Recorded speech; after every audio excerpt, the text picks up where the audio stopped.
ఉగాది పండుగను పురస్కరించుకుని శ్రీశైలం మల్లికార్జున స్వామి దర్శనం కోసం కర్ణాటక, మహారాష్ట్ర నుంచి వందలాది మంది భక్తులు పాదయాత్రగా చేరుకుంటున్నారు. వీరంతా పెద్ద సంఖ్యలో కర్నూలు మీదుగా శ్రీశైలం వెళ్తుంటారు. వీరికి స్వచ్ఛంద సంస్థలు, భక్తులు అన్నదానం నిర్వహించి మంచినీళ్లు, మజ్జిగ అందిస్తూ ఉంటారు. ఇండియన్ రెడ్ క్రాస్ సొసైటీ వాళ్ళు భక్తులకి అవసరమైన మెడిసిన్స్, మసాజ్ కేంద్రాలను ఏర్పాటు చేశారు.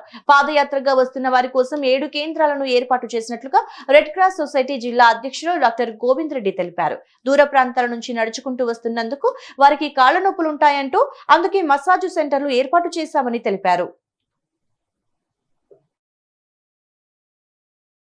ನಮ್ದು ಕರ್ನಾಟಕ ಬಾರ್ಡರ್ ಆದ್ರೆ ಈ ಉಗಾದಿ ಸಂಪ್ರದಾಯ ಉಗಾದಿ ಐತಲ್ಲ ಅದಕ್ಕೋಸ್ಕರ ನಾವು ನಮ್ಮ ಊರ್ಲಿಂದ ಕಟ್ಕೊಂಡು ಅದಕ್ಕೋಸ್ಕರ ನಾವು ಹೋಗ್ತಾ ಇದ್ವಿ. ಈಗ ಬರಾಕ ನಾವು 3 ದಿವಸ ಆಯ್ತು. 3 ದಿವಸ ಆಯ್ತು. ಮತ್ತೆ ಇನ್ನೊಂದು 4 ದಿವಸ ಆದ್ರೆ అಲ್ಲಿಗೆ ಹೋಗ್ತೀವಿ. ఈ నమ్మకం అంటే అప్పటి నుంచి నమ్మకం మా నాన్న వాళ్ళ తరపు నుంచి మా తాత వాళ్ళ తరాల నుంచి మాకు నమ్మకం ఉంది కాబట్టి మా ఊళ్ళో నుంచి అప్పటి నుంచే పోతున్నారు. కానీ మేము ఇప్పుడు 3 ఏళ్ళు అయింది. 3 ఏళ్ళ నుంచి మా ఊళ్ళు ఇవన్నీ కట్టుకొని మేము వాళ్ళ జతకి పోతూ ఉన్నాము. ఎన్ని రోజులకు చేరుకుంటాం? మేము అక్కడ 6 రోజులకు చేరుకుంటాం.